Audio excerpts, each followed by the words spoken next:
嗨嗨，刘俊德老师，不用不用，他是 live 啊，我们 live 啊，有，我们对，还有博斯也 live 啊，11点半，对，不会会 hold 着，嗯，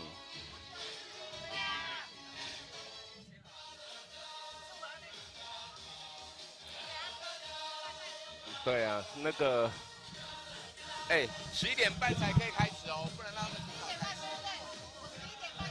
对啊对啊。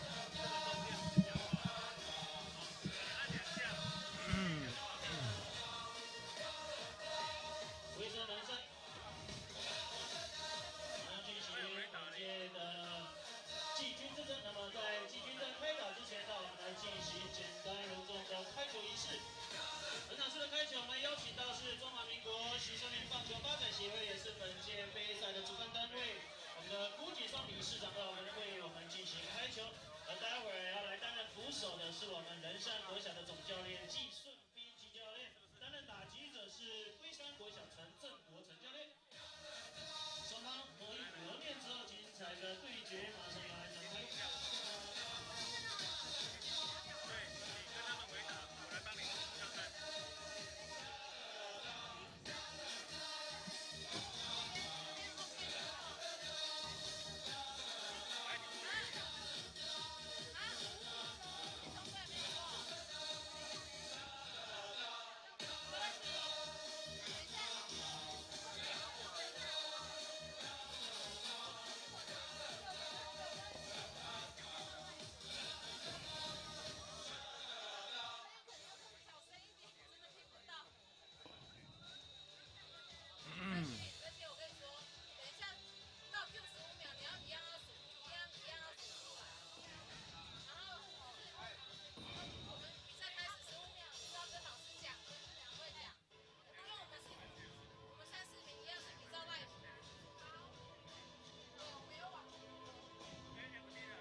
还是我在那边 Q 他们。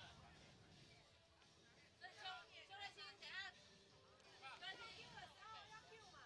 对，你要数出来，数出来之后你也会听得到。你要跟古老师讲。好，那我跟古老师讲。邱瑞清，英特看可以了吗？可以，可以。那我那边对不对？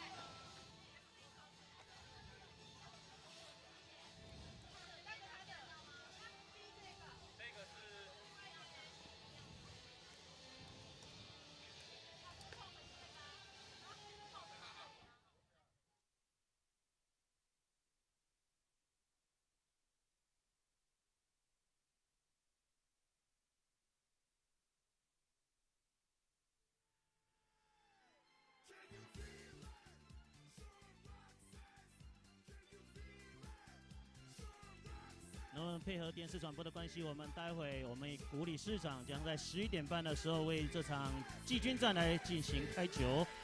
那么让我们古理事长再练习几球，不过看起来架势十足哈。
邱柏豪，5棒陈廷伟，6棒刘威泰，7棒万乐南，8棒施博伟，9棒谢伟成。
高，甚至就会活不下去了。各位棒球痴、棒球狂，各位观众朋友，大家好，开嘎后，我是徐展元，在我身旁的呢是这场比赛的球评潘仲伟潘教练，潘教练你好。展元各位朋友大家好，我是腊八。好的，我们是在高雄美浓国中棒球场为大家所转播的是第3届徐生明杯少棒锦标赛的季军赛。哇，在南部地区的天候状况呢是相当的好哦。那这场季军战呢？是由桃园市的仁善国小对上桃园市的龟山国小，算是这个桃园的一个内战啊。不过两队的小朋友呢，都必须要来擦擦眼泪啊，因为在先前的今天稍早之前的4强赛，他们是落败，不过还是要争取最好的成绩，第3名。这场比赛是由桃园市仁善国小先发的打击顺序，第1棒是叶志华，2棒吴志佳，3棒陈柏彦，4棒是先发投手邱柏豪，5棒陈廷伟，6棒刘威泰，7棒是万乐南，8棒施博伟，9棒是谢伟成。而至于在龟山国小的防守阵势啊，先发投手黄保罗搭配捕手吴梦志1垒手，杨哲嘉2垒手，陈桂宏3垒手，林子俊游击手，田明伦左外野手，李勋杰中外野手，林崇尧右外野手是李仁杰。这场比赛呢，担任主审裁判的是蔡进福先生1垒审，刘顺昌先生2垒审，王坤奇先生3垒审是刘俊德先生。今嘛比赛开始了喽，比赛开始喽，这是客家话哦，比赛要开始喽，因为真的是徐生明杯少棒赛进入到今年是第3届了哇！而且对球员来说，整个心情的调试要快，因为刚刚展元说到眼泪要赶快擦干之外，整个心情的调试上来，现在就是一场新的比赛，新的开始啊！哎呀特别是4强赛才刚刚结束对。讲到4强赛呢，在稍早之前呢，是桃园龟山啊，就是现在呢正在防守的龟山国小是4比11输给了高雄市的寿天国小。那至于现在在进攻的桃园仁善国小是1比12输给了桃园的中平国小。所以整个比赛啊，徐生明杯少棒赛现在是第三届，所以营造出整个环境哦，包括文化的交流，还有让小朋友，主要就是要在这个快乐的环境去打球啊。捕手转了一圈，界外了哈。对，结果球其实就在捕手的上空，因为第一时间哦，他是先看投手。然后没想到这个球刚好在他正上方哦，可能球打上来，因为阳光刚好正在头顶上方，所以也看不到球在哪里了。那个球哦，比龟狗哦，我们讲客家话，这个球飞得非常高啊，狗啊，就是很高啊。客家话知道阿爸阿婆了。哦，阿爸哦，就是伯伯啦，吼，阿婆就是这个像是伯母这样，哦，阿婆。或者是外婆啊，吼奶奶呀、就会记得打招呼都要先这样讲。这个球打到左外野方向，哇，over 了。哇，这个第1棒哦，仁川国小的叶志华，跑到了2垒。我真的哦，这个北部地区的天候可能是比较冷一些哦。不过高雄哦，来到我们这个高雄美浓这边，哇，艳阳高照哦，温度真的蛮多的。嘿，在这边真的，因为我小时候也是屏东哦，那高雄这边其实很了解这边天气啊。其实日夜温差比较大一点。对对对。中午的话，真的太阳很炙热哦。好，现在打击区上的是仁川国小的。听尼蓬，好，第2棒的吴志佳。我在这一届的比赛真的非常高兴的，请到拉巴和潘中伟来担任球评呢。因为其实拉巴跟徐总也是渊源很深啊。对，我进职棒就是让徐总先带的。就是进职棒一开始就是徐总当总教练。对，所以很多打职棒的观念哦。还有打职棒的态度，跟打职棒要做什么勤收啊，其实一进去他就这些基础工作，他就希望我可以先把这些做好，真的帮助很多啊，所以让我可以很快了解职棒的环境，要把专注力放在哪里。打穿了2垒的防线，全安打了2垒的跑者归了喽，回来了，归了得分。我这比赛特色对打者来说会比较单纯一点，就是因为没有变化球啊，所以打者这边呢要锁定直球来说，在攻击上的策略比较简单啊。对。还有比赛哦，这个比赛呢是不能投变化球的哦，只能够投直球。侧盖，我们讲直球就侧盖，直直的。侧盖啊。侧盖。那变化球呢？变化球怎么讲呢？有变化球。我说侧盖是直的，然后歪就是歪歪的，这应该比较接近，有没有？侧盖是直的，哦。侧盖啊。侧盖。对，我们常常说你的个性很直，也会说会侧个哦。打击轮到的是仁川国小的第3棒啊，陈柏彦。我这一次的比赛呢，哇，总共32队，哇，这个而且还有韩国来的队伍哦。不过因为呢，这个本来呢，师母啊，就是我们这就是徐总的太太了哈。他说他去韩国，等一下来看这个球，有机会抓一个。哦，2垒那边是敖斗，封杀1垒，往2垒跑的跑者出局，打击了陈柏彦，靠到野手选择上1垒，总算抓到第1个出局数了。哇，这个龟山国小的2垒手陈桂宏，哇，是观念也非常好啊。刚刚那个球其实弹跳蛮慢的，可是他第一时间接到，发现传2垒是有时间的，哎呀，所以他的一个动向是抓得很准啊。这个真的是平常训练有素。这要观念，真的。而且他不会说，哎呀，万一那边来不及怎么办？就变成 all safe。所以这个平常练习很重要，这个平常应该做了很扎实的演练啊。所以就很大胆的就传了。哇，这个第4棒的邱宝，1棒呢拉穿了2垒防线，形成了右外野方向的安打。哇，现在1垒的跑者上到了3垒，邱宝豪也抵达了2垒。哇，打击有 power， 跑垒也非常积极啊。对啊。其实，在右半边右外野这边哦，你要跑到2垒，其实他的判断也非常准啊。哇，身材很好。对。这都是我们未来这个棒球好手。所以刚刚右外野这边刚好弹跳有一些不规则所以马上又趁这个弹跳再进1个垒包。对啊，本来3垒指导教练好像有扣那个抵达3垒的跑者要回来。所以要注意这个回传球啦。因为在国小这边回传球有时候会有一些不稳定的状况。现在是236跑者，轮到第5棒的陈廷伟。陈廷伟拿的那根球棒绿色荧光色的呢。这种荧光色应该小朋友很喜欢拿。对呀，很耀眼哦。打棒球真的开心呐，很重要，真的很重要。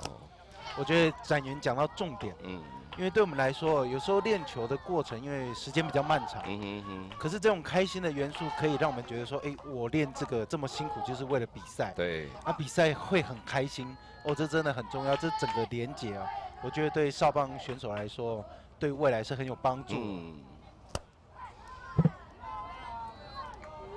抽吧，我们说客家话讲对就是抽，抽。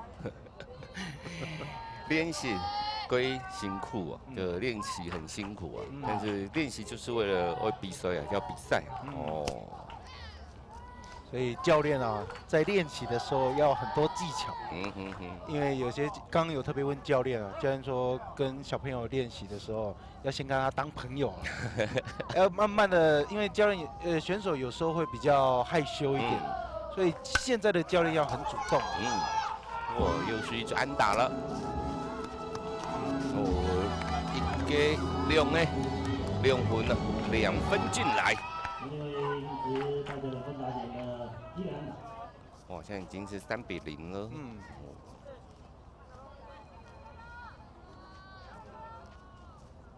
仁善国小在跑垒这边，刚刚虽然3垒指导教练有一个3垒回本垒没有回来，可是接下来他的跑垒就非常顺了。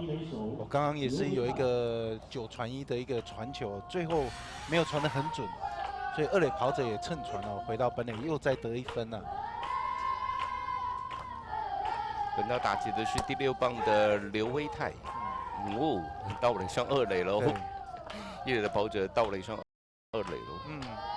捕手的手感觉有一些不舒服可能刚球进垒的时候没有接好。这个小捕手也是非常可爱胡梦志才141公分而已。对这个因为比赛还是要安全为重，所以这边防护员可能还要是先观察一下，看骨头这边有没有什么不舒服的状况。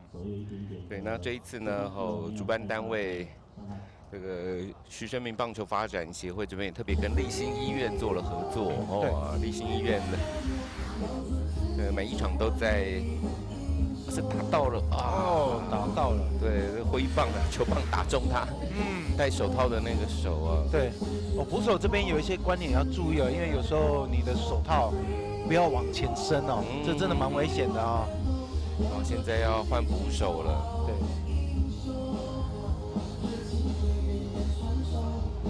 比赛还是要非常注意安全但是我看到8号的。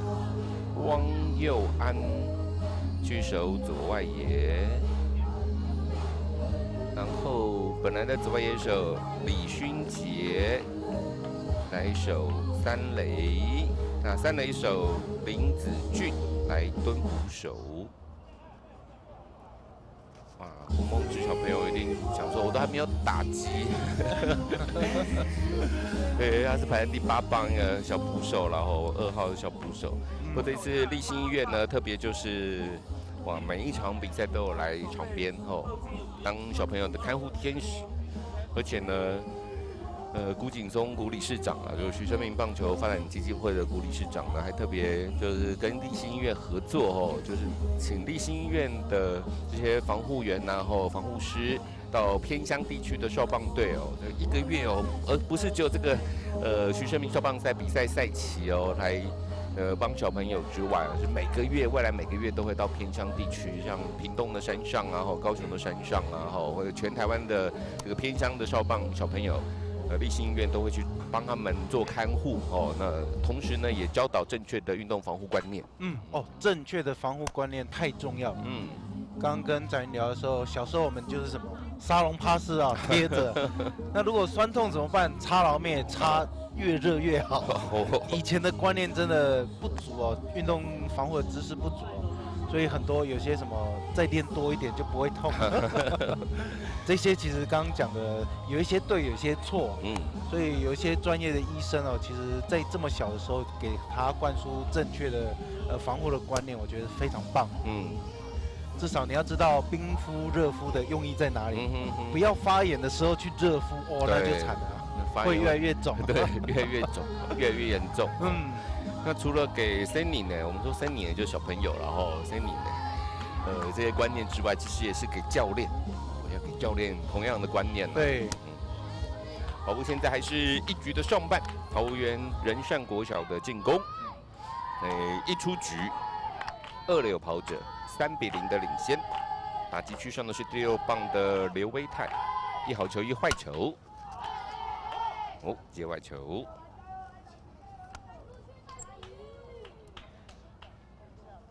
仁善国小呢，在4强赛是就在刚刚大概半小时前，半小时前是1-12，提前4局结束，输给了桃园市的中平国小。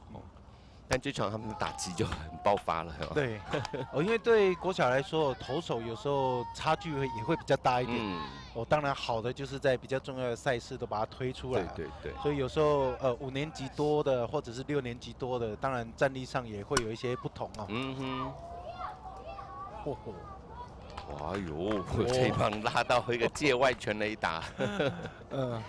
不，刚刚这样镜头一路带过去，我们看到其实美浓国中这个，因为已经是连续3年都在这边办的徐生明杯校棒赛了哈。那整个场地的维护啊，真的非常的漂亮。非常漂亮。对，而且它有场边的 cage， 还有现在这边，它其实场地蛮大的。而且场边像护网这些原本也都没有。但是随着赛事还有地方政府结合也有一些资金让他们可以把整个场地越弄越好。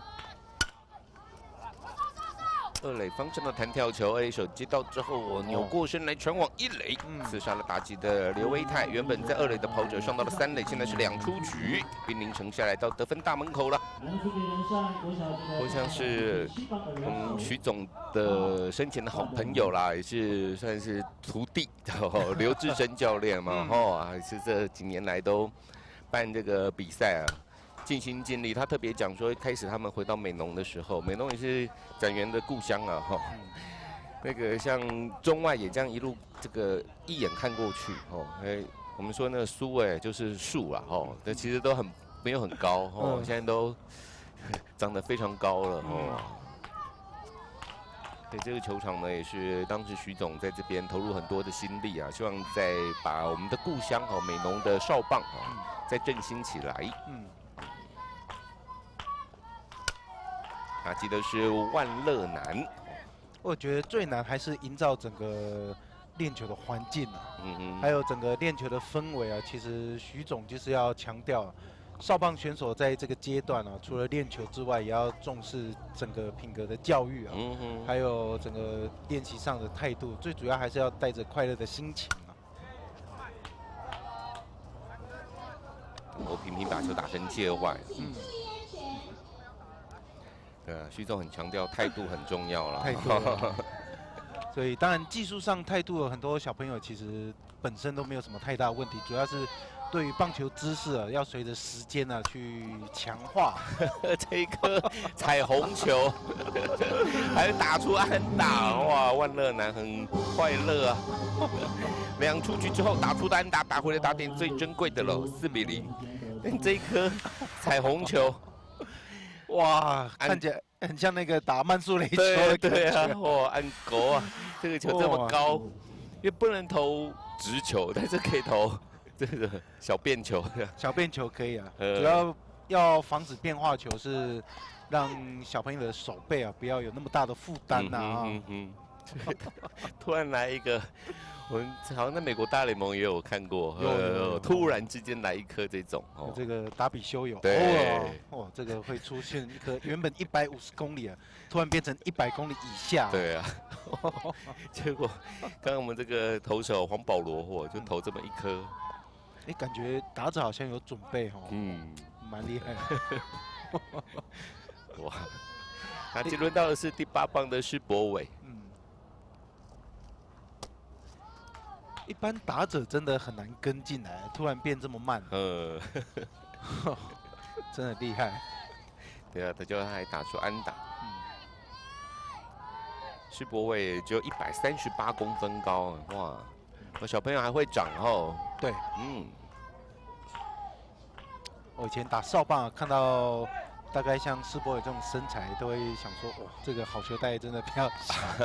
以前真的会有，就投过来就整个蹲很低啊。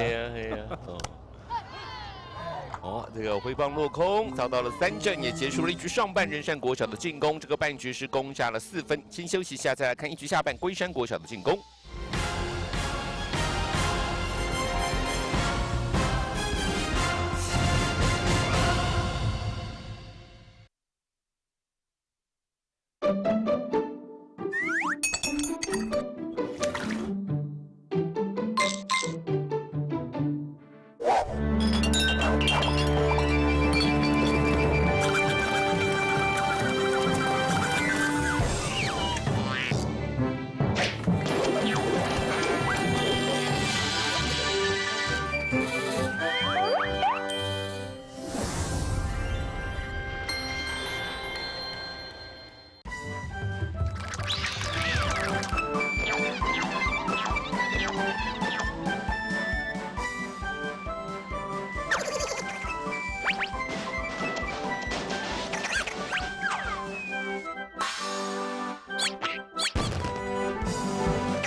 好，这场徐生明全国少棒锦标赛季军战，进入到的是一局下半，龟山国小的进攻了。为大家介绍龟山国小的先发打击顺序啦。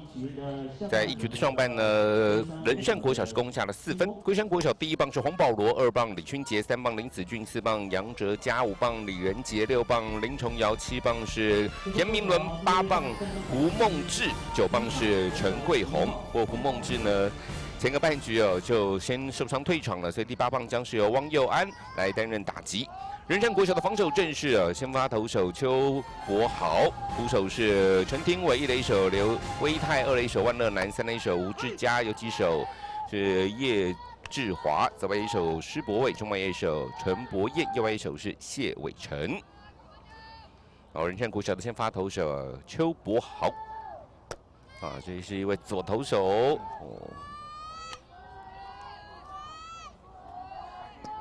场上打击的则是龟山国小的第1棒黄保罗。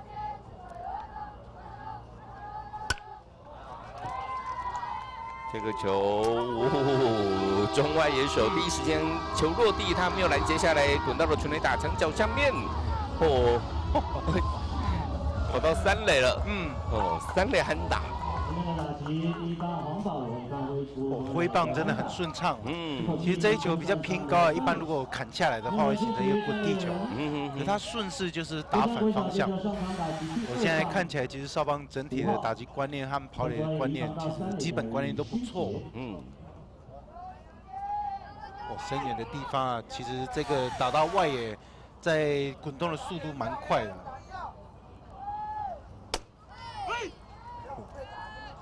打击轮到的是龟山国小的第2棒李勋杰，156公分高。我现在才一局下半，然后而且领先4分呢，也没有缩小防守圈猛死啊我们说猛死就是不用所以现在抓出局数了。对，所以守备阵势都守在正常的位置。哇，在游击手后方落地形成了一支安打。哇，马上就追回1分。对。黄保罗的观念很好，因为这一球在内野跟外野也都有可能接杀的一个情况之下，是先在3垒这边看，所以没有往前因为如果不小心被接到的话，会来不及回来。确定落地之后才往前推进。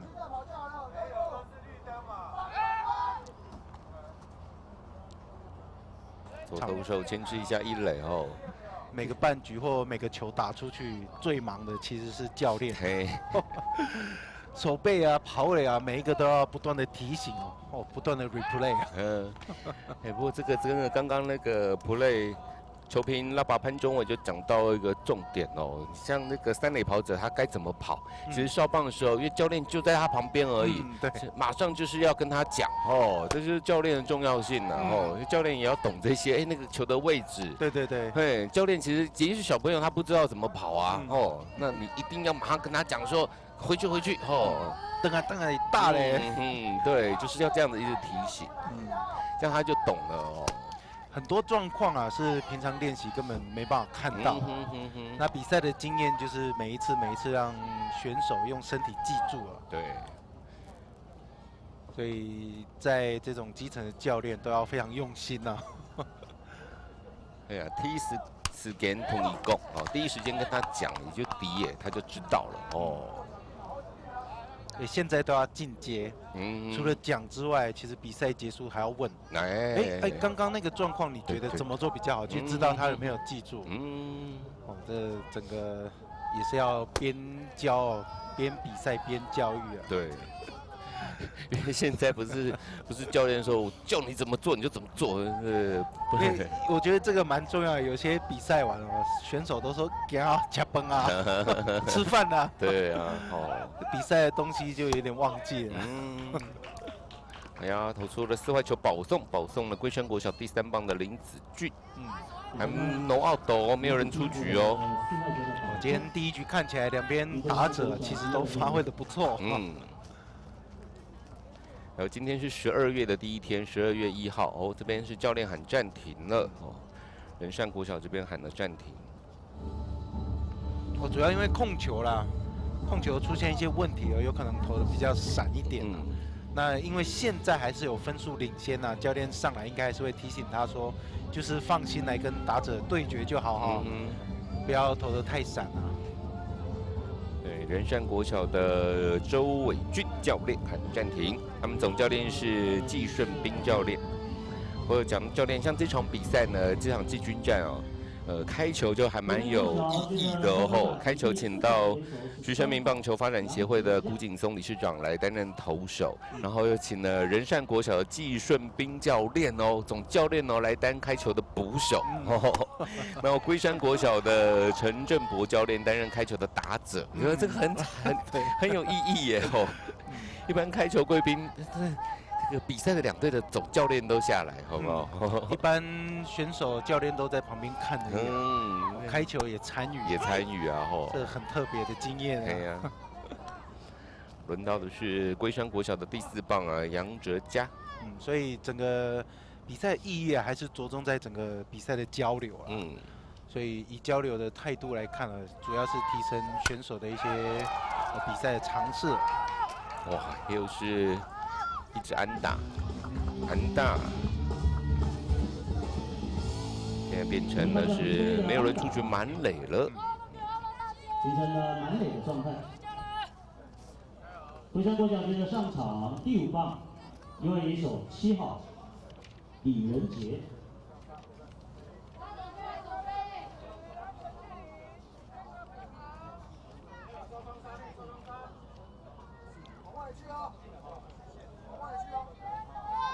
哎呦，吊球，这个做 pitch out 是怕他会强迫取分吗？还是这除了就是防强迫取分之外，不然怎么会做一个吊球呢？因为满垒了可是现在其实打者打击的手感还不错。来个短棒干扰，但球是好球。对。我现在也都教育小朋友在看暗号的时候，手把它拿起来，让教练知道，你有看暗号。那教练这样一眼扫过去就知道，谁手没有拿起来，就知道没注意了。有几手接到传2垒封杀，再送1垒这边，哇 ，double play，nice play， 哇，应该只有。喂，不是2出局而已吗？2出局而已吧。刚刚有发生什么事吗？ 2出局而已吧。可是刚本来是没人出局啊，还没吧？对，应该是2出局。2出局而已啊。一个3垒安打，1垒安打保送，再一个安打。对啊。怎么？哇，主审裁判你累了吗？快亏耶哦。哎，才2出局而已啊。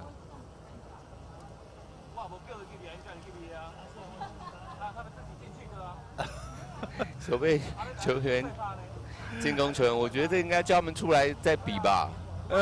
因为主审裁判说两边各自认定哦，各自解散，各自解散了。哦，教练也要注意一下吧，这个有点对，有点糗啊。而已啊，不要双杀就觉得，这一分还进来啦，对不对？这一分要算，而且还可以继续比赛，还有继续得分的可能。而且我觉得哦，聪明一点是看防守球员跑回去了，就继续再跑哈。对呀，哦，这真的吓我一跳。对呀，应该还可以再多弄1分进来呢，哦，对不对？哎，才出局了，你们赶快防守球员赶快回去。真的，我们以前少棒的时候，其实现场临时状况很多了。对。可是像这样子的，我真的很少看到，一般都是。大概只有防守方或者是某一个人对会记错哦，这是两边这样，好像两边都很认。我想说，连主审什么事情？主审也没有那个，两边就说好了，就2出局就可以结束了嘛。好了，人家还要继续打呢，龟山国小2出局3人还有人呢，吼。轮到第6棒的林崇尧。这个我倒不知道，裁判有没有义务要提醒，还是各自就？这应该不是演练的啊。对啦。我这怎么样？哦，界外球。这怎么样？少棒就这个教育的观念，还是裁判要提醒的哈？就是善意的提醒。那特别是那个。特别是两边的教练，好像也就这样默认哟。两边球员就这样哦，一哄而散这样。哎呀，三垒手漏了这个球，就这一分还是进来了。你看，继续进攻就是有机会得分。三垒手的守备失误。打出来球蛮强劲，虽然是在正面的，可是一般如果没有接好，弹在正面还有机会，可是因为弹得比较远，弹到比较旁边去了，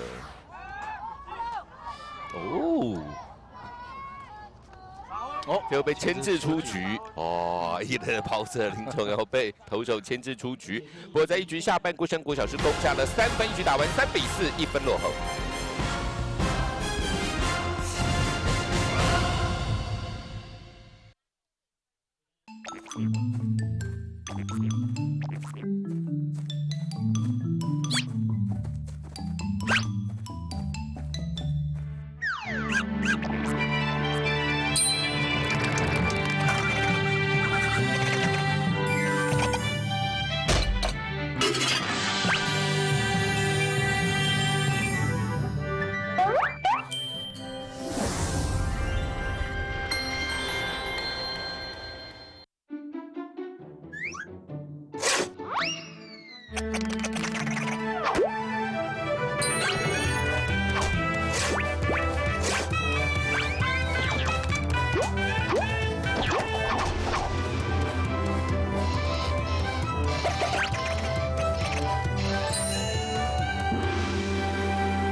哇，我们从这个空拍的镜头可以看得出来哦，环养归来看啊，给徐生明杯少棒锦标赛季军战了。这是第3届的徐生明杯少棒赛了，连续在高雄美浓徐生明总教练的故乡，第3届了哈。这个季军战呢，现在要进入到的是2局的上半，仁善国小的进攻。仁善国小第1局得4分，不过后攻的龟山国小第1局也拿回了3分。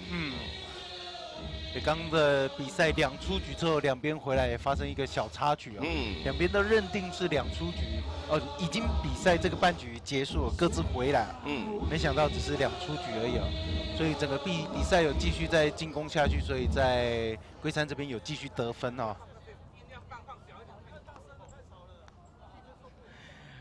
这个小朋友呢，其实在这一次，总共32队哦，哇，这一次的队数呢又更增加了哈。对。那32队的队伍哈，然后分8组哦，预赛又分8组，那一组4队，4队打单循环，就是要打3场，你要对上其他3队嘛，哈，打单循环。那每一组呢取成绩较优的前2队哦，前2名进到16强哦。那16强的比赛就是单败淘汰的比赛了哦，这样一路的捉对厮杀，像龟山国小，他们是到16强是10比7，哇，这个虽然有点险胜了高雄的中正国小，然后6比4哦，8强赛6比4呢是击败了屏东的大屏国小，然后4强赛是4比11输给了高雄的寿天国小，所以来打这个季军战。好，现在2局上半，仁善国小的进攻是从第9棒的谢伟成开始打。好 Q， 好球。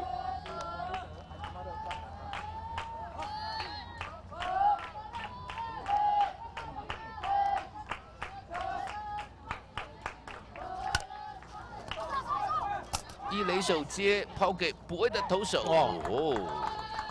有练哦，对，这个绝对在平常有好好的练球了。对啊，投手不会非常的快速。一般有时候会常看到的状况就是打过去，投手就看电影。有时候没有跑都会被亏说你写看电影是不是？这个其实一打过来就知道要冲哦。这真的有很好，平常有好好练球啊。哇哦，一个场地规则的2垒安打了哇，这个第1棒啊，人生的第1棒啊，叶志华真的很厉害。对连2次上来都长打。场地规则直接跳出去哦，如果是留在场内，有可能也会跑3个垒包在界内落地之后，再弹出了全垒打墙之后。场地规则的2垒安打，看起来都是桃园的这个少棒队，对彼此好像都很了解所以像什么暗号啊，或者是什么要吊球啊，好像都做得很顺啊。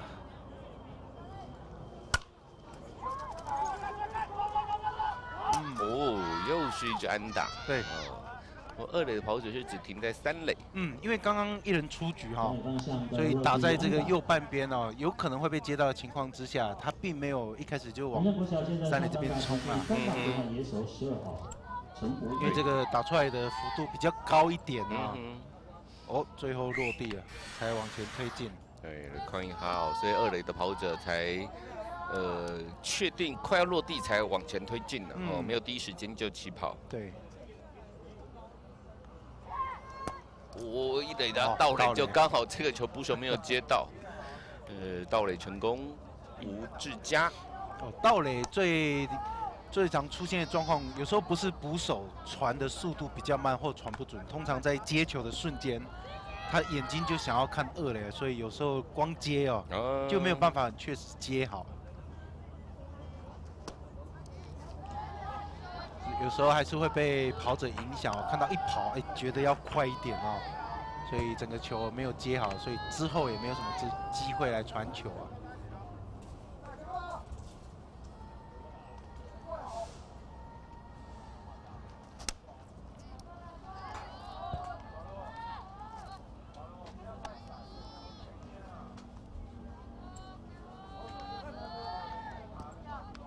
现在对2队来说，因为今天这场比赛打击都能有发挥所以分数是得越多越好。2垒那边哇，要闯本垒漂亮漂亮，非常积极的进垒啊！哇，真的，不断的靠蹭传还有这个这个要跑回本垒对啊，现在停在3垒。我刚第一局就可以看到仁山国小在攻击这边哦，不只是攻打得好之外，跑垒只要有机会再进垒的这个侵略式的跑垒，真的都有做到啊。我这个滚地球一开始弹到旁边啊，我但是发现三垒往本垒这边冲哦，我在这里打者靠着这个二垒传完本垒哦，他又往二垒这边去冲哦。所以才有捕手传二垒又一个爆传。现在打者是跑到三垒了哦。对，现在才一出局，又兵临城下了。现在是6比3，刚进来2分哦，6比3。不过刚刚一个内野手的失误哦，对，2个回来得分呢，2、3垒都回来得分呢，而且跑者跑到三垒啊，打者，哇呀，一垒那边又是safe，哇，球一直往二垒那边打，三垒的回来得分，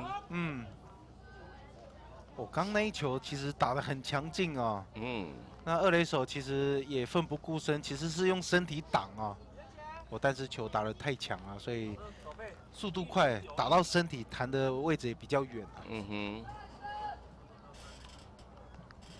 这是龟山国小决定要来更换投手。现在呢，龟山国小换投手了，先发投手黄保罗，11号的黄保罗，去守三垒。原本的三垒手李勋杰，5号李勋杰去右外野，右外野手李仁杰上来接替投球。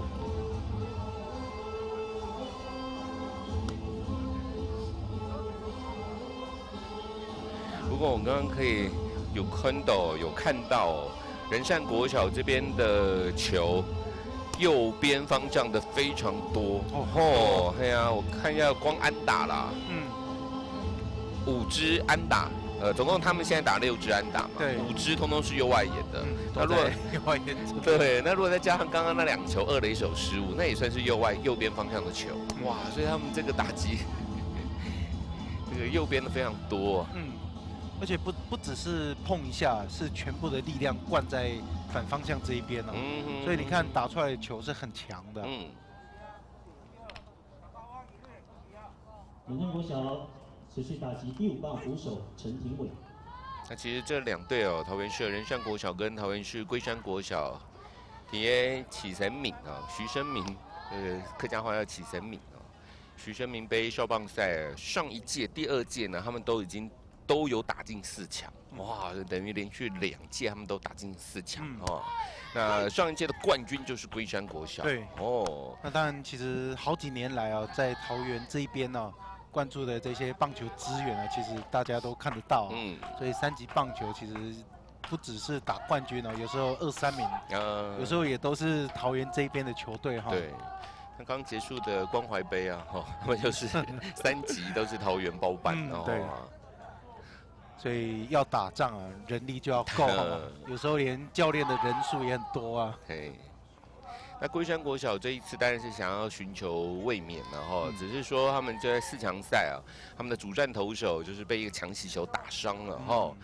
那时候呢，立新医院哦，他们还带超音波检查仪来美浓我觉得这个哇，连器具都带来。对啊，那很感动超音波检查仪带来，马上就帮那个小朋友做检查那龟山国小当然就是主战投手被打伤退场之后，后面就有点这个崩盘所以在4强赛才落败无缘那个打进冠军赛。今天12月1号，在稍后，如果现在有在收看包括博斯无线台还有一些网络直播的观众朋友呢，这个下午12月1号下午1点30分那1点30分呢，包括客家电视台都会 live 现场直播冠军赛，当然博斯无线台也会为大家转播 live 直播冠军赛。那冠军赛是由高雄的寿天国小对上桃园的中平国小。桃园仁善国小呢打这场冠军赛的仁善国小，他们上一届是第3名哦，他们上一届就拿到第3名。上一届的前4名呢，分别是冠军是龟山国小，第2名是南投的新街国小，也非常不容易，南投哈。第3名是桃园仁善国小，第4名就是地主美浓国小，高雄美浓国小。他也突然来一个，这个不是那个。这个教练都有教了哈。我们以前少棒练这个叫做小便球。小便球。要出手的时候突然放慢了。又来啦，可是还是被掌握住了。我看起来在仁善这边也有练啊，小便球在平常在投的时候，其实也都有练打哈。所以有时候在练习的话，你就不要跟打者讲，突然来一颗放慢的，让他去跟啊。我这一颗就跟得很好。一垒手10号刘威泰。我现在是一出局，1、3垒有人。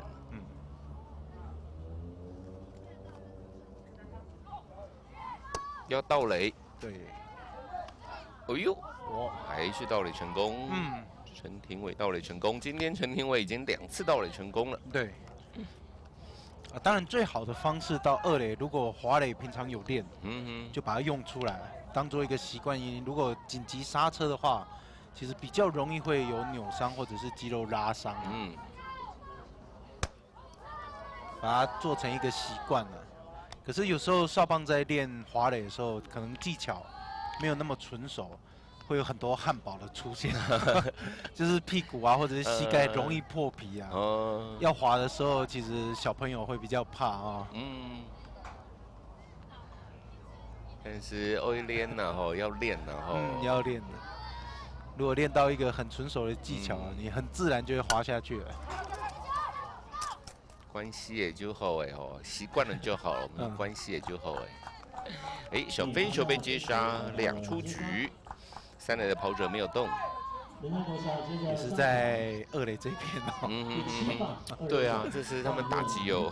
对，所以这样子打对小便球其实有反应能力，因为你就是想办法球都带进来一点。带进来。这个打击策略真的还不错啊。好，打击轮到的是第7棒的万乐南。但我突然想到，如果这么多右边的球的话，要不要防守通通往右边移好了？游击手守到2垒，都有点布阵的这种概念啊，又不是防那个超级强力左打者的那种方式。3垒这边完全给他空的好了，反正不会拉。他会偷点。对啊，看你这边空着。主要投手速度没有太快，比较好做应变。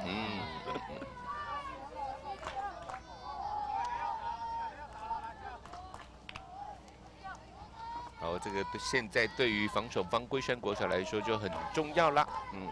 2出局，2、3垒这2个人呢是没办法回来。2垒手陈桂宏这次处理起来了，不过在2局上半，仁善国小又攻下了3分，目前是7比3领先4分。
哇，这个是客家电视台这边转播也是使用空拍机哇，现在科技很发达了嘛，这是即时的画面哦，不是说早上拍一拍，现在来 play 带子哦。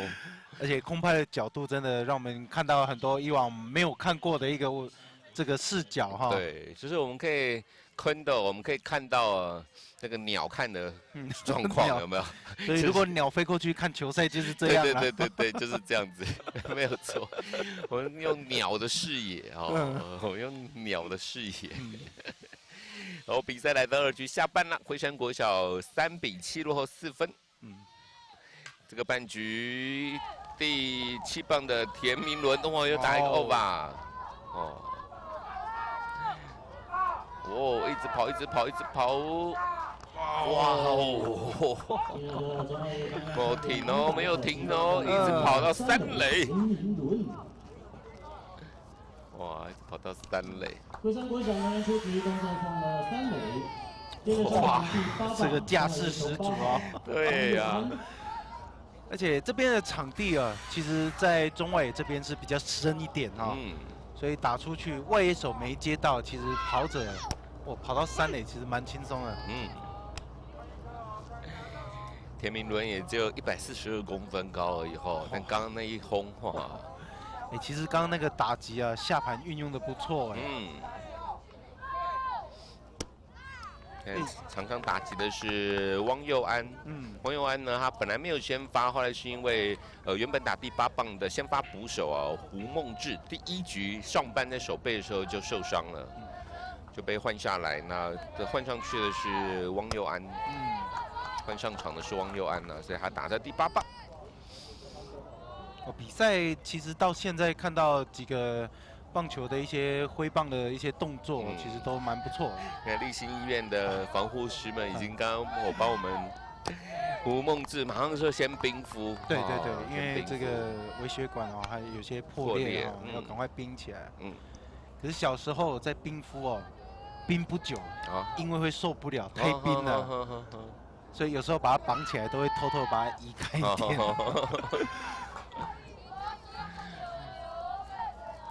这边出现了四坏球保送，可是大概冰过5分钟之后，你的感觉就会不见了，对，会麻掉了。所以如果有冰敷有经验的话，就是先拿起来没关系，可是你再慢慢放，经过几次就会习惯了。但现在这个天气就是这么热，有冰敷应该觉得很舒服虽然还是很痛了但是冰冰的。哇，这边的攻势那个先发投手仁善国小的邱柏豪，当然季军战我相信教练也都会希望能够练一些可能这个非主战投手的对，要经验因为有些可能接触棒球的时间很短，让他多接触一下，而且这个对他们来说强度应该蛮高的所以上场除了学习经验之外，也知道这个状况来了要怎么处理对，那直接去感受，那这样子接下来一些可能有一些联赛或之后的比赛，它就会有一些不同的比较好的表现会出现。nice catch 这个捕手陈廷伟，陈廷伟他应该是主战投手身高这么高，他是主将对，162公分高国小的主将真的大概9个位置都没问题。对啊。运动神经运动条件很好。你要当投手、捕手，或者是第4棒都没有问题。像刚刚那个这么偏那3垒又有人他还可以扑出去接到，真的是 nice catch。漂亮。哎呀，平飞球被3垒手接杀出局。3垒手吴志佳。教练就在旁边而已了所以就马上告诉他，赶快回去。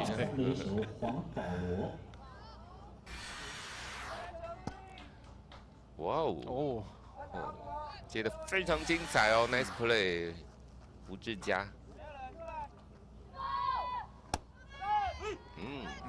一个好的防守 ，nice play， 投手信心可能会比较提升会，因为后面有守备的话，他会觉得放心投进去，后面再守可以帮他守起来。对啊，不要怕被打这个球中外野手啊，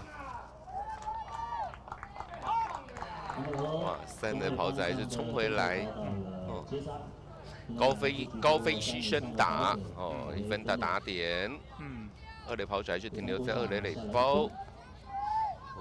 出局数啦，哦，对，而且外野手在回传哦，在内野这边的补位啊，其实站位也站得不错，所以传回来啊，是内野这边有人接应啊，让二垒的跑者不会再往三垒这边走啊。哦，好，2出局，这边又补了一支安打，哇，龟山国小小朋友还是训练有素呢，对对对。 2出局之后打出的安打打回来打点最珍贵的喽，现在是5比7，而且小朋友在整个棒球的观念也都蛮扎实的，2人出局，2垒也有人，其实安打出去目标就是放本垒啊，我现在连少棒啊这些都蛮重视这种基本的观念了，而且比赛这种比赛速度真的很好用，哦，有速度的你要再进垒或者是制造守备方的压力啊，我都可以很轻易制造出来。 哎呦，又掉球了，又做 pitch 啊！这个不知道在防什么哦，是心理战，心理战，在抓教练，抓对方教练。对啊，2出局了，是防盗垒吗？对，因为这边有一个观念，如果他盗垒成功，1支安打就1分。可是如果在1垒你没有盗垒的话，可能要靠2支安打或者是长打。 因为现在对龟山来说是要不断追分哦。这次真的跑了，这个球打到右外野，中右外野落地。所以提前起跑这种3不管地带的安打，他也是跑2个垒包。龟山国小。哇，2出局之后，哇，这个攻势某团呢没有断，持续进行。要轮到的是第4棒。 第4棒的杨哲嘉，上一次打击是1支安打，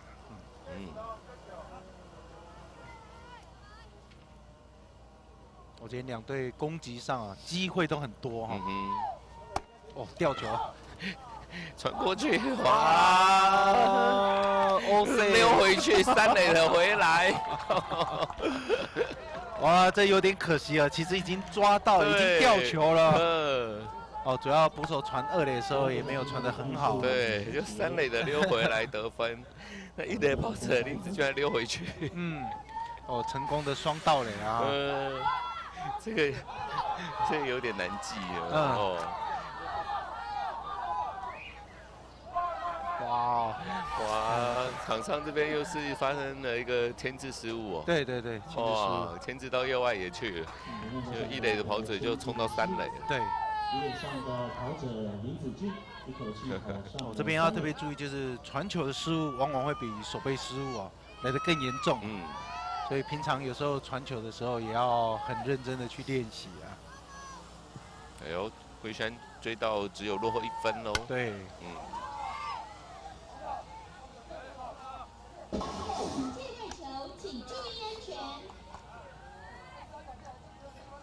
这个打击的杨哲嘉，就像前面拉爸说的，他们这个教练下战术什么的，要举手是吧？要举手。跟教练说，我现在有在看。有看他在举手，坤斗有看到哦。因为有时候你没举手的话，教练不知道你有没有看到我这边的指示啦哈。其实随着比赛，还有现在科技很发达啊。 所以很多棒球的尝试，我觉得其实这些基层都做得很好哎。刚刚还没有保送了，好不好？杨哲嘉哦，1好3坏而已，那棒子丢要往前跑了，很专注在投打对决。2垒手拦截下来，冲往1垒。不过在这2局下半，龟山国小也追加了3分，目前2局打完是6比7，只有1分落后。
好，这场第3届徐生明杯少棒赛季军战呢，打的是有来有往哦。现在来到3局上半了，每一个半局两队都有分数进来。对，而且刚刚啊有一个很成功的双盗垒战术。那比较可惜的是，在仁善国小这边其实又抓到了，可是，在传球这边还是有一些小瑕疵出现啊。这看少棒比赛，他们跑垒都很积极啊，很积极，非常好。所以从小就是运用这些在场上比赛的经验，不断用速度哦。其实你会很清楚知道，之后有一些判断，还有一些跑垒，你结合起来，你整个垒上的一个机动能力会变得很好。然后这个半局，仁善国小的进攻是从第8棒的施博伟开始打起。138公分高哦。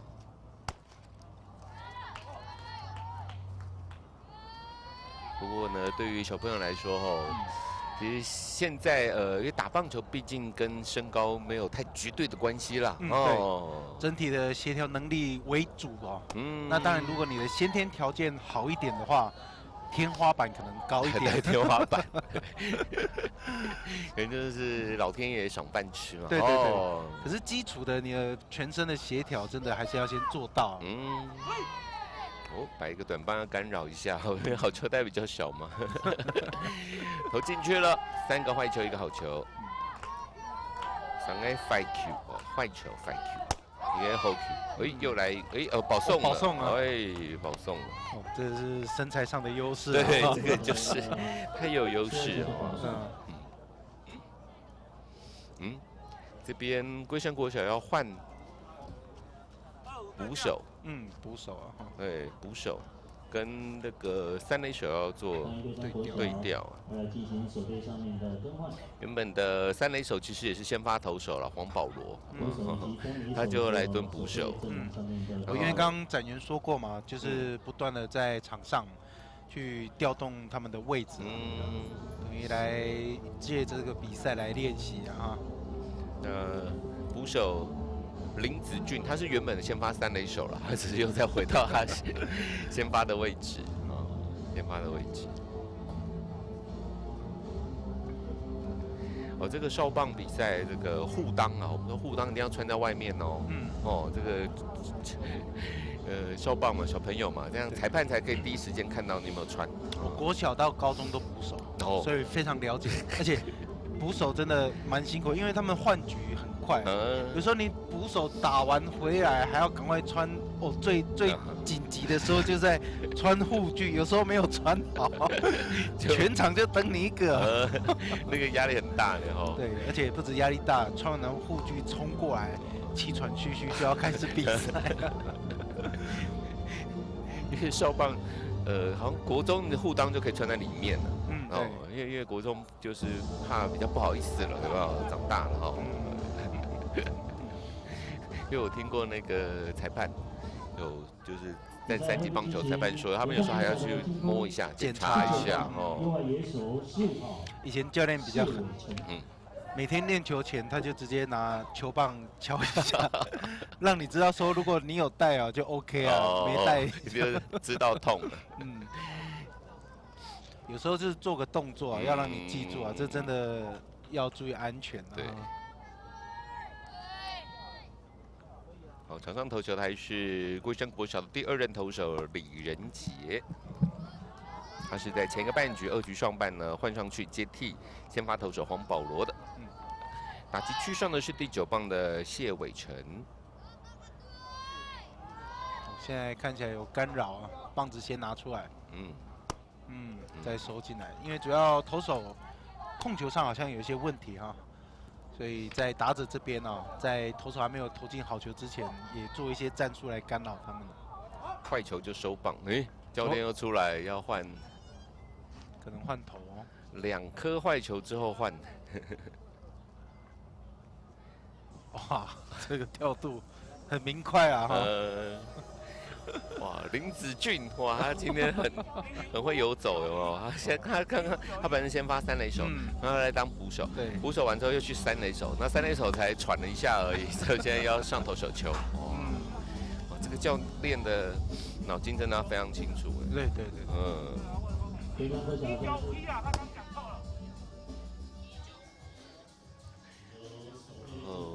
李仁杰去投手去三垒嘛，对不对？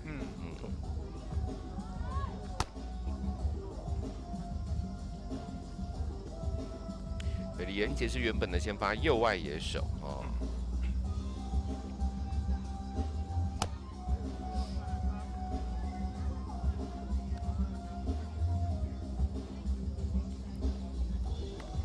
不过在少棒这个阶段，其实几乎每一个小朋友都会想要当投手吧？对，对呀，我想要直球对决打者。对啊，我想要打败什么球队？对。小朋友一定都觉得哇，当投手很威风啊。对呀。当投手站在投手丘上，会斗拧坤斗啊，很多人可以看到。我听说中南美洲的小朋友，他们第一志愿是想要当游击手。游击手。觉得好像游击手是帅气。对，最帅气的。所以很多那种先天运动神经很好的啊，条件很好、协调性很好的，其实都是游击手。对，要看啊，有些看他们喜欢的偶像是谁，这很重要。有时候像日本人就喜欢右投左打，我要学铃木一朗。哇，一垒跑者跑了，这个球界外。界外。所以我们国小最常做的事情就是学偶像的动作。像是我的腰是比如说赵世强的，我的上半身是吕明志之类的，这样练球起来才会比较有乐趣一点。抓到喽，这个盗垒。对，这次防守方龟山国小是第一次挡住了仁善国小的盗垒。前面呢盗垒成功有3次，这第4次尝试被投手牵制。然后抓到了。时间差是提早很多啊，可是当然在触杀的时候，他是去追跑者的上半身哇！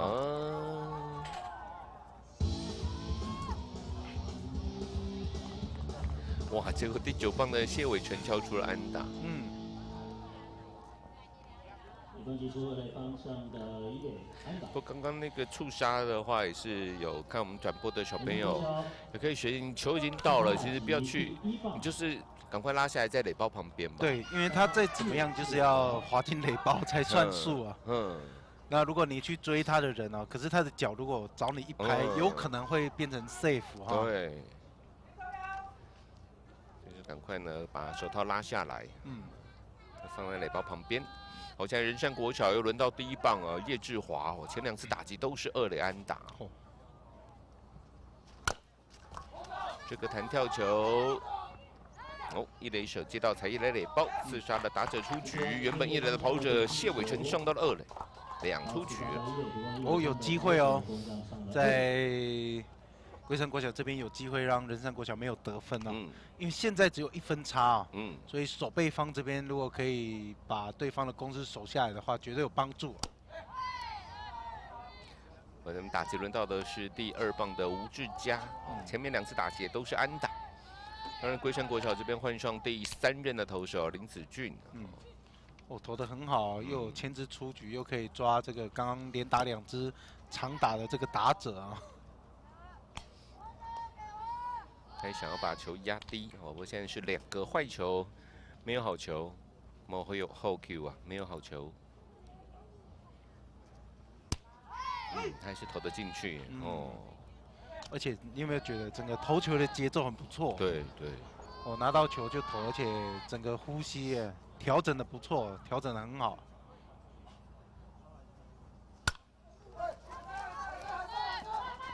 谁接？结果是投手，投手自己接。哇，在3局上半呢，是让仁善国小没有得分，不过仁善还是7比6领先1分。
好，今天是12月1号哦，2015年的12月1号，许生明杯少棒赛季军战，已经办到了第3届了。现在来到的是3局的下半了，在前个半局3局上半了，龟山国小是没有让仁山国小再得分哦。那现在6比7，龟山国小上届的冠军，龟山国小是1分落后。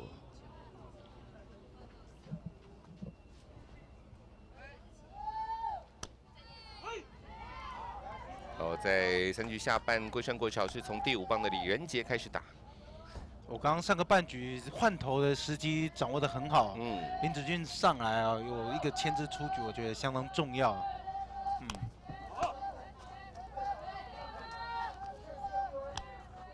所以林子俊抓到一个牵制出局之后，其实面对仁山国小的强棒，也可以制造滚地球。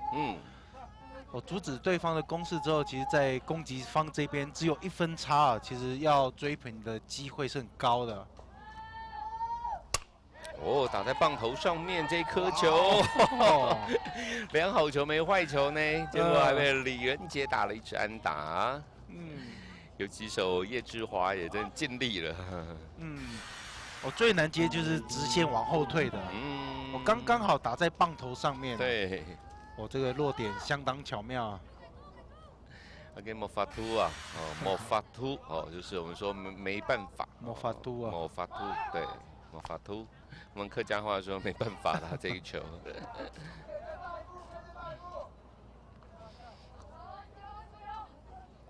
刚刚李仁杰第一次拿起打了那个双杀打，那害大家都以为3出局的就是他打的。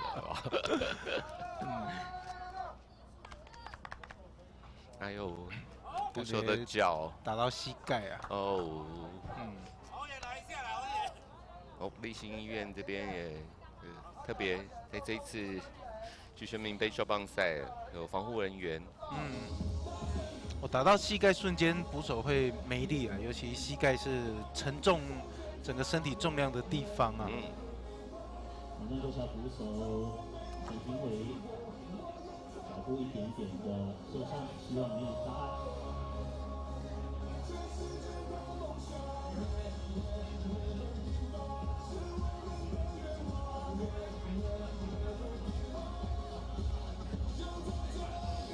其实龟山国小在许生明杯少棒赛，等于是连续3届都打进到4强，也只有他们对啊，因为。前面有报告过，他们是去年的冠军嘛，然后第1届的冠军是高雄市鼓山国小，第2名是地主高雄市的美浓国小，第3名就是龟山国小，他们在第1届就拿到第3名，第1届的第4名是台北市东园国小，所以你看这3届下来，也只有龟山国小等于连3届都进4强。尤其少棒啊，选手的来源有时候每一年的素质都会很大不同。对。所以能够维持这么稳定，真的很不简单啊。打球轮到林崇尧，一垒跑者真的好热捕手刚刚问了主审一下，刚在传球的过程跟打者身体有接触啊，可是打者是一直停留在他自己的打击区，而且稍微有闪躲，所以主审当然是没有判妨碍守备啊，没有判妨碍守备。对，重点就在于打者有没有跑出去啦。投手正面接到其实3垒，哎呀，一个都没有抓到。哇，这个是整个判断啊！一开始没有看3垒就算了，可是后来发现，好像有一个跑者，可是来不及就不要勉强传啊！我第一时间并没有发现，结果人家告诉他人家跟他说来不及了，就等于是一个野手选择。有时候需要这个啦，将错就错。对啊，因为第一时间错过了，其实就没有办法再回来走过路过，不要错过。好。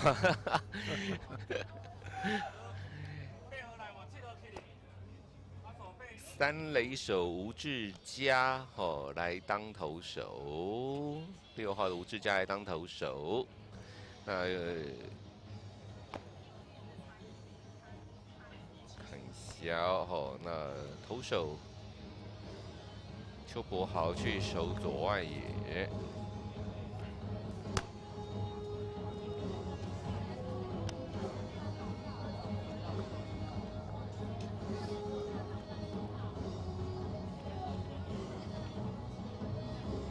三垒手是7号，投手邱。二垒手退场，换7号的杨介勋。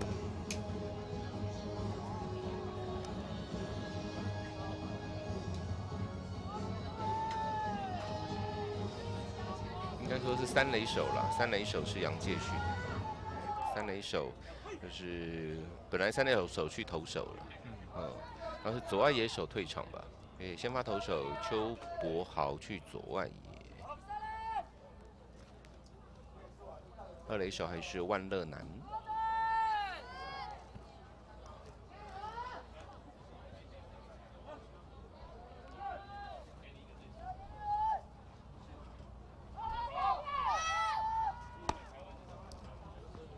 我一个双盗垒，刚好投手投一个小便球，又来一个慢的，所以捕手接到也没办法传2垒啊。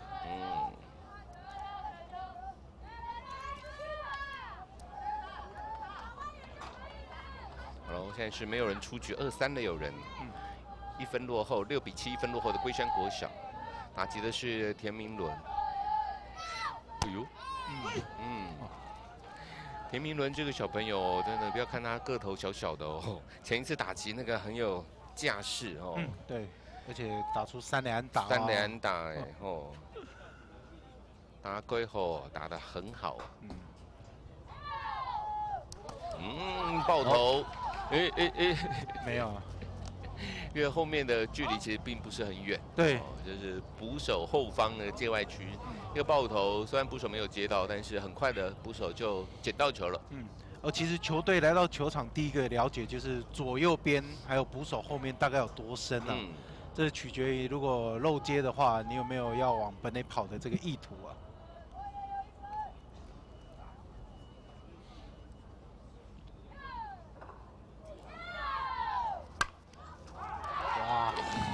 真的，微微打哦，很会打哦。这个田明伦才142公分高而已啊，哇，他是游击手哎吼。这个车步边的安打，龟山国小接着上场，刚好打到这个点啊哈。中外野手8号，王友安。哇，他有3垒安打，有2垒安打了呢。不要看国小啊，有时候在一年之中，有些1年长了10公分以上。没有错。一长起来的话就很恐怖。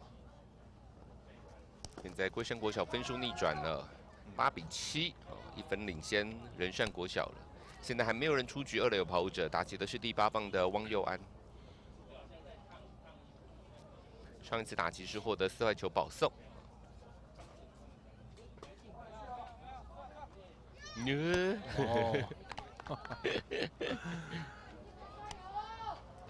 个坏球没有好球。看起来投手如果第1球是坏球的话，可能等待的战术会做出来。那打者就会把棒子比出来，稍微干扰一下，再来。一个很高，一个很低。一个按狗，我们说高是按狗，那低是按台，台，就是很低。不过这个打劫汪佑安好像就是存心一直等就对了，对，这个策略。等待的过程顺便再扰乱一下。又成功了。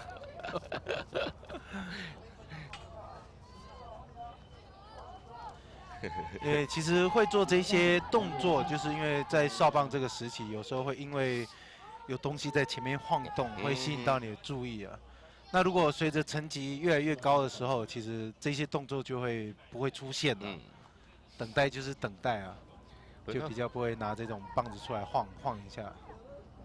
第9棒的陈桂宏点。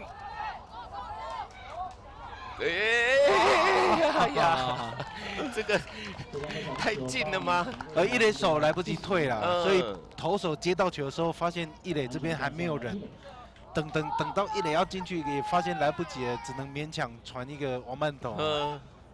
这个还蛮妙的。对，然后刚刚这个是1垒手本来要过来接，后来往后退，在退的过程里面啊，其实打者就已经上到一垒了。不像刚刚那个状况，没有人出局1、2垒有跑者，是不是很像突破僵局制的那种，对不对？对，最后还是点成一个这个 all safe。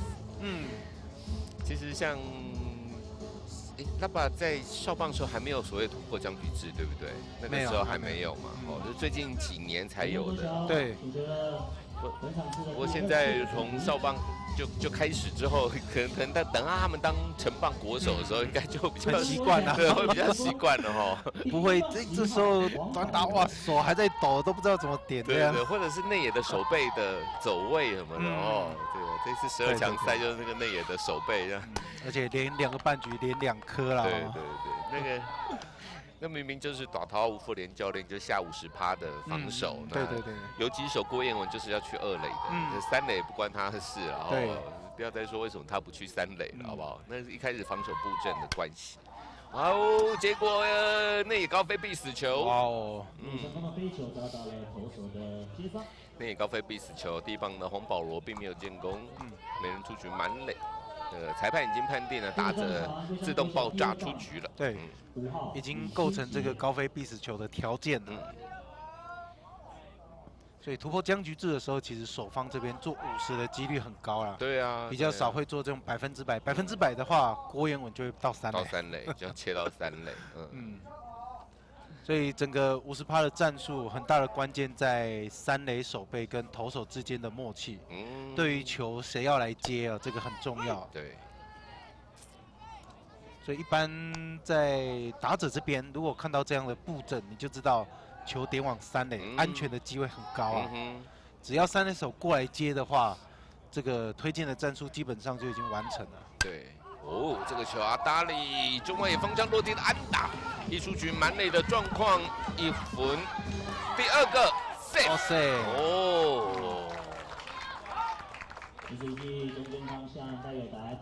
李勋杰，一个1垒安打，然后还靠蹭传，上到2垒。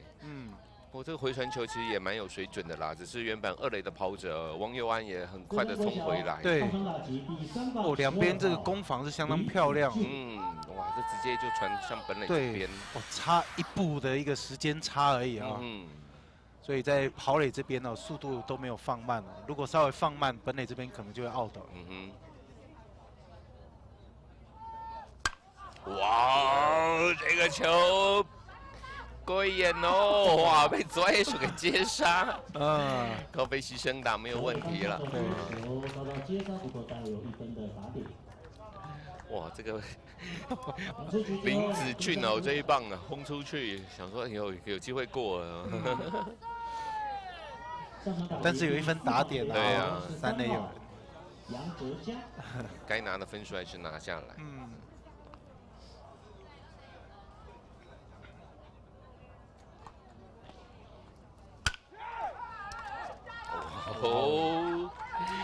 又直接扣回来，球传回来，来不及了。哇，杨哲嘉又补了1刀。哇，整整打了1轮了哈。1轮了，9个人次了，对，破表了。所以对刚刚那个守备啊，真的很重要。上个半局其实守住，没有让对方得分啊。这个半局一局有超前。分数也超前蛮多的，对，这局得6分了现在是12-7，领先5分。连接打击之前，49对调，守备。南山国小进行手背上的更换2垒手以及右外野手进行更换。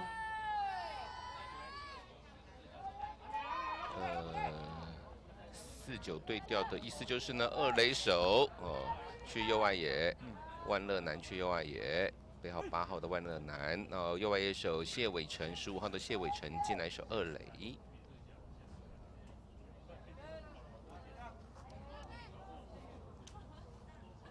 哇，现在打击轮到的是第5棒的李仁杰，他是这个半局第1个上来的打者，当时就敲出了安打。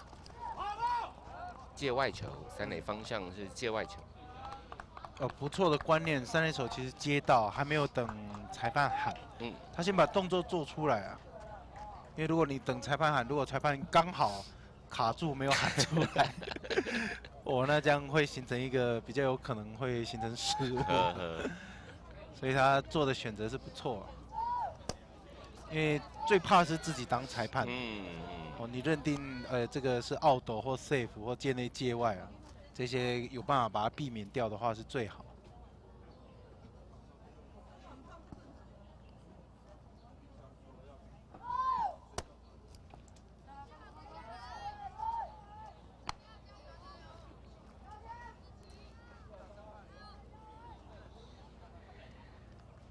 吴志佳，这个仁善国小的第2任的投手。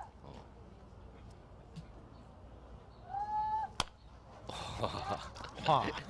直接被投手给接杀出局啦。不过在3局下半，龟山国小是打了10个人次，超过1轮，攻下了6分。目前3局打完是12比7，5分领先。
在高雄美浓所举办的第3届徐生明杯少棒锦标赛，来到4局上半了，这场是季军战哇！龟山国小是唯一呢连续3届的比赛都杀进到4强的球队，去年的冠军队伍。那他们在第1届就是拿到了季军第3名。那仁山国小在3局上半攻势已经被林子俊投手第3任的投手给压制住了。第1位上场打击。那现在呢，4局上半，仁山国小的棒次轮替不错，从第3棒开始中心打者3、4、5棒，然后轮番上阵，依序上场。我现在来换仁善国小追分了。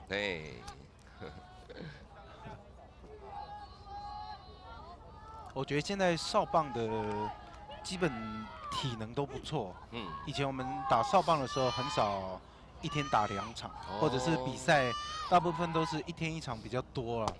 除非比到后面可能有一些比分差刚好一样，所以要加赛的情况。因为比赛强度都算蛮高的，而且这么多安打，其实跑动的一个机会很多对。可是你看他们2队都是今天这都是第2战。对。可是速度上来说都不错。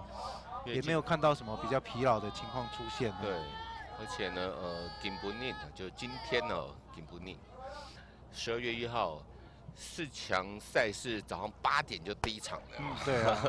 龟山国小他们是打第1场的就8点就开始，6点要起床，吃完早餐过来还要练球。搞不好还要再早一点。对啊，现在是中午快要1点钟了，打第2场。哇哦！果然仁善国小陈柏彦敲出安打。不光是那个安打多他们还一直在盗垒。对，盗垒。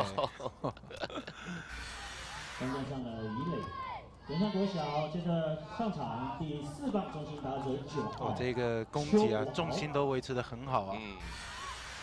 而且我觉得内野手2队内野手都是都一直扑呢。对。投手的处理，传2垒那边，处理得很好。封杀1垒往2垒跑的跑者出局，打击的邱国豪，靠野手选择上1垒。这个手背啊，而且选择对之外，其实这个传球的难度蛮高的。整个重心已经靠1垒这边，可是接到球，其实他并没有把重心重整了，直接靠手腕甩向二垒。哇，这个球好球，很有水准呢。打击的是第5棒的陈廷伟，前2次打击都是安打，东黑安打。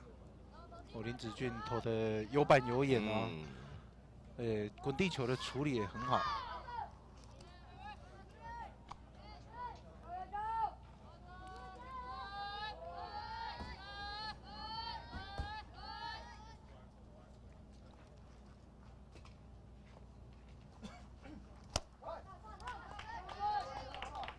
现在是5分差距了，然后，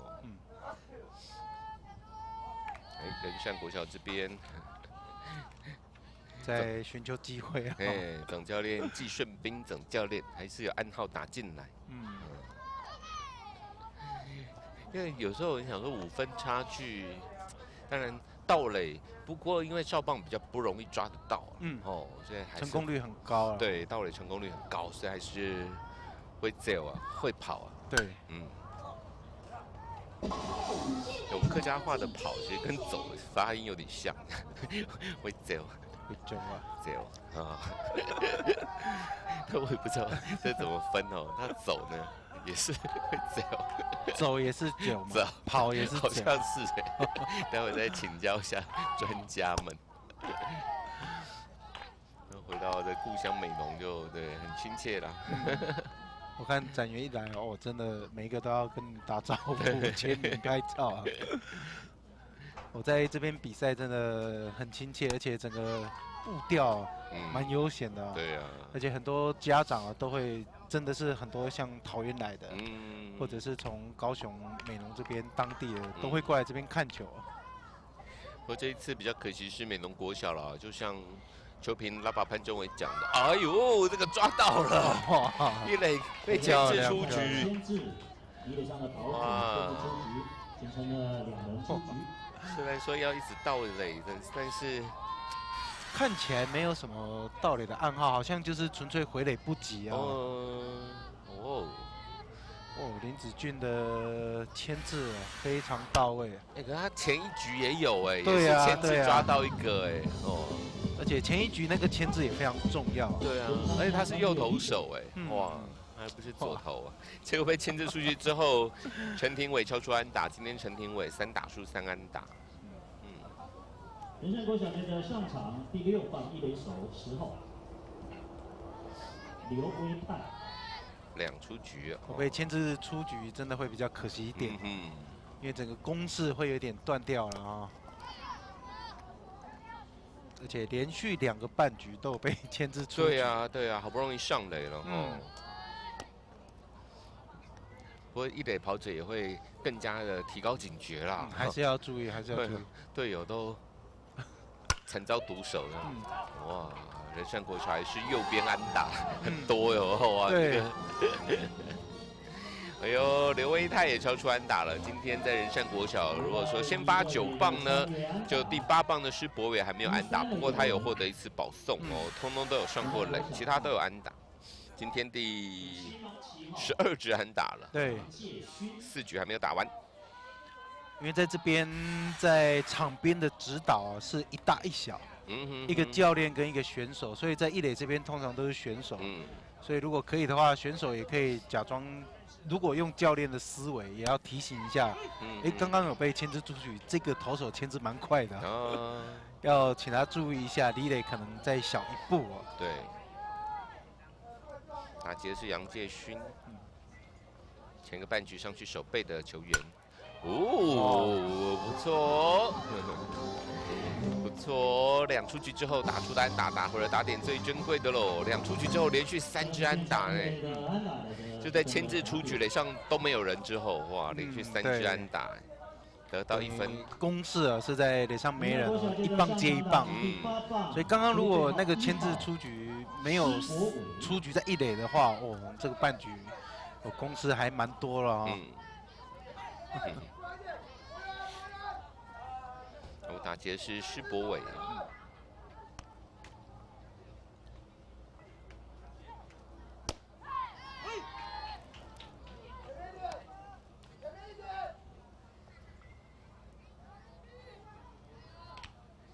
对啊，那一垒跑垒指导员哦，说这个不一定是教练哦，像这边就规定要一个小朋友哦。哎呦，哦，偷点，哎呦，啊，漂亮漂亮，哇，施博伟也点出一支内安打了。今天仁善国小先发9棒全员安打，哇，都有安打了，还偷点出一支安打。哇，他刚点的真的很棒啊！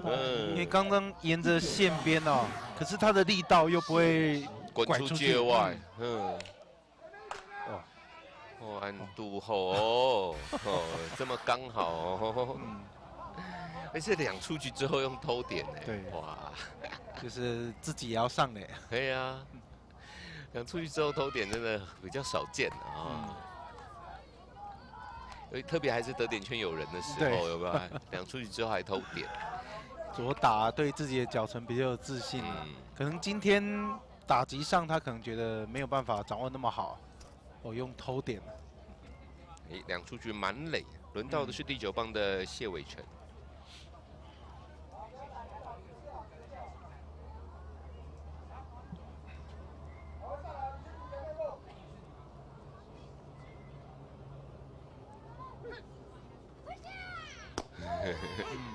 哦，球是好球。我现在那一手看到棒子稍微有一点晃动，要比出来，全部都往前冲了。这2出局之后的手背还，这可能只有少棒才看得到啊。对啊。尤其现在其实满垒啊，如果你要偷点，他其实不用触杀哈。对啊。对守备方来说，其实是蛮好去做守备的，因为每个垒包都可以封杀的状态呢。哦。我现在也2好球了，哦，2好1坏。哦，2好2坏了。有时候在少棒啊，捕手会比较忙啊，因为垒上的人，像一垒可能就比较不会注意到捕手可能会牵制，所以离垒会比较大。有时候捕手会跟一垒打暗号，就牵制往反方向的地方啊。这个球游击手接到之后传往一垒，哇，刺杀出局。不过在4局上半，仁善国小有攻下1分，目前8比12，还有4分落后。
哇，我们看到这是美浓国中棒球场哦，它其实也是一个操场哦。其实在台湾能够有越来越多这样的一个球场，棒球场的话，其实也是不错了。对，这种像是多功能的一个操场跟球场的结合啊。对。可是很重要的是场地的维护。